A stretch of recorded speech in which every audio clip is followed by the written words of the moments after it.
നമ്മുടെ അപ്പുറത്ത് എടുത്തു കഴിഞ്ഞാൽ മൊത്തം തരിശു ഭൂമിയാണ്.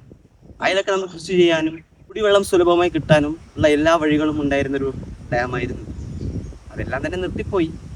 ഇനി പറഞ്ഞിട്ട് കാര്യമില്ല, നമുക്കൊരു വീഡിയോസ് ചെയ്യണം എന്ന് തോന്നി, അതുകൊണ്ട് മാത്രം നമ്മൾ ചെയ്തിട്ടുള്ളത്.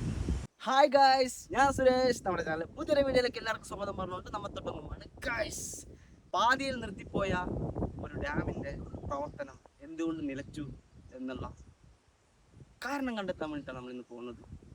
പോയി നോക്കാം.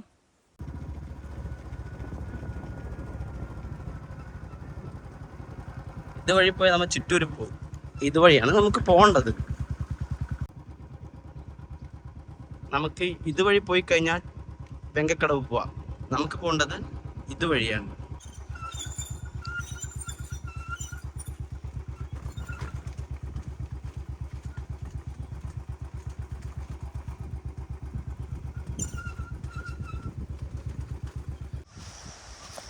ഇതൊക്കെ ഫുള്ള് ഉറവയാണ് കേട്ടോ. അപ്പൊ നമ്മളിപ്പോ വന്നിട്ടുള്ളത് ഏത് സ്ഥലം നിങ്ങൾക്ക് അറിയാലോ? പറഞ്ഞു, വെങ്കക്കടവില് നമുക്കൊരു തിരുവാണിപ്പുഴയുടെ തീരത്തായിട്ടൊരു വലിയൊരു ഡാം പണിയാനുള്ള ഒരു പദ്ധതി ഉണ്ടായിരുന്നു. അത് നമ്മുടെ കേരള സർക്കാർ ചെയ്യാന്ന് വിചാരിച്ചിട്ടുണ്ടായിരുന്ന ഒരു പദ്ധതിയാണ്.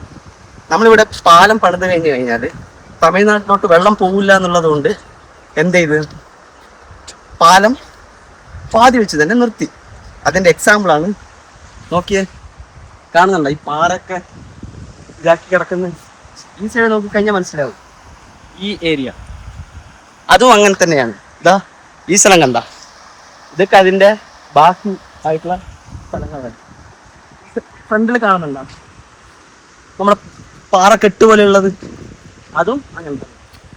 ഇതിങ്ങനെ കൂട്ടി യോജിപ്പിച്ചിട്ട് ഇതുവഴി ഇറിഗേഷൻ സെറ്റ് ചെയ്ത് എല്ലാ സ്ഥലത്തേക്കും വെള്ളം പമ്പ് ചെയ്യാനുള്ള ഒരു പദ്ധതിയായിരുന്നു ഇവിടുത്തെ ഡാം എന്ന് പറയുന്നത്. പക്ഷെ അൺഫോർച്ചുനേറ്റ്ലി അത് ഡ്രോപ്പ് ആയ പ്രൊജക്റ്റാണ്.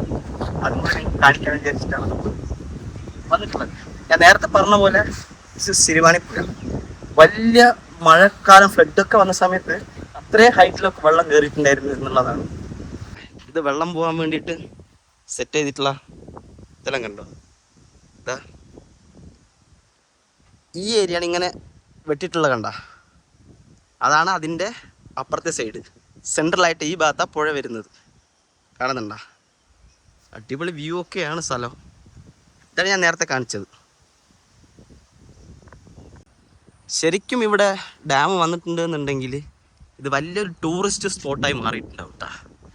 അട്ടപ്പാടി കാണാനും ഡാം കാണാനും ഇതിൻ്റെ ബേസിൽ പൈസ ഉണ്ടാക്കാൻ പറ്റിയൊരു സാധനമായിരുന്നു. എന്തുകൊണ്ടും നിലച്ചു പോയി. ഇനി പുതിയ CM വരുമ്പോഴത്തേനും ഇത് റീസ്റ്റാർട്ട് ചെയ്യുമോ എന്നറിയില്ല. ഇവിടെ ഒരു അമ്പലം കാണുന്നുണ്ട് കണ്ട. ഇതാ നമ്മുടെ വെങ്കക്കടവിൽ ആൾക്കാർ ഒരു ദൈവമായിട്ട് കാണുന്നൊരു സംഭവമുണ്ട്. കാണുന്നുണ്ടോ? ഇതന്നെ. ഇവിടെ ഒരു വേലുണ്ടാവും.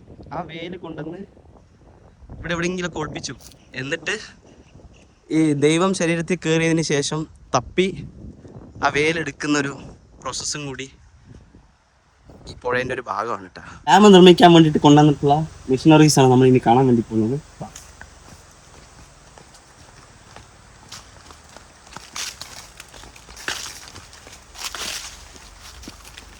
കണ്ട എത്ര വലിയ മിഷനറീസ് ആണ് നോക്ക്.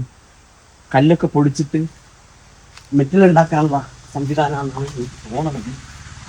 എത്ര കോടിൻ്റെ ചിലവാന്ന് നോക്കി. ഈ മിഷൻ ഇടാ ഈ വഴിയാണ് ഇങ്ങനെ കല്ലൊക്കെ കയറി അതിനകത്ത് ഗ്രൈൻഡ് ചെയ്തിട്ട് താഴേക്ക് വരും എന്നാണ് തോന്നണത്. ഇത് കണ്ട ഈ ഭാഗം അങ്ങനെയാണ് ഓരോ സാധനങ്ങളും പുറത്തേക്കും താഴേക്കും മുകളിലേക്കും പോകുന്നത്. ബാ അകത്തേക്കും കൂടി പോയി നോക്കാം.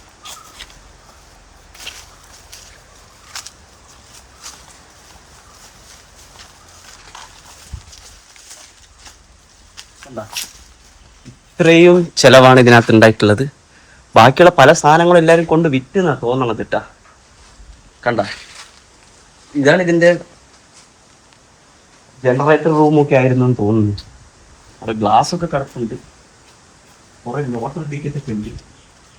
പാമ്പും വഴുതാരൊന്നും ഇല്ലാണ്ടിരുന്നാൽ മതി. അത്രയും സംഭവങ്ങളൊക്കെയാണ് നമ്മുടെ ഈ ഡാമിൻ്റെ ഭാഗമായിട്ട് ഉള്ളത്. ഇതൊക്കെ കണ്ട എത്ര കോടിന്റെ മെഷീനറീസാ ഇങ്ങനെ വേസ്റ്റായി കിടക്കുന്നത്. അടുത്തത് ഡാമിന്റെ ഭാഗമായിട്ട് ഉണ്ടായിരുന്ന കുറച്ച് കെട്ടിടങ്ങളും അതിന് കുറെ വാഹനങ്ങളൊക്കെ ഉണ്ടായിരുന്നു. വലിയ വലിയ കല്ലുകളൊക്കെ കൊണ്ടുപോകാൻ വേണ്ടി കൊണ്ടുവച്ചിട്ടുണ്ടാവില്ലേ. ആ വാഹനങ്ങൾ പാർക്ക് ചെയ്യാനുള്ള ഒരു സ്പേസ് ആയിരുന്നു ഇത്. ഫസ്റ്റ് സ്പേസ് ആയിട്ടാണ് കിടക്കുന്നത്. പണ്ട് ആ ഭാഗത്തില്ലേ അവിടെ എല്ലാം കുറെ വലിയ വലിയ വണ്ടികളായിരുന്നു. ആ വണ്ടിയെല്ലാം കൊണ്ടുപോയിട്ട അതാണ് ഈ സ്ഥലം. ഇതെല്ലാം തന്നെ വൻ നഷ്ടമായിട്ടാണ് ഇപ്പോൾ കിടക്കുന്നത്.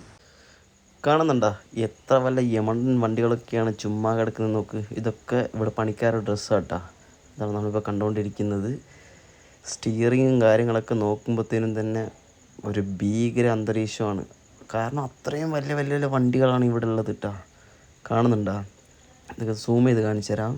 ഇത് കണ്ട, ഇതിനകത്ത് എഴുതിയിട്ടുള്ളത് ശിരുവാണി പ്രൊജക്റ്റ് അല്ലേ.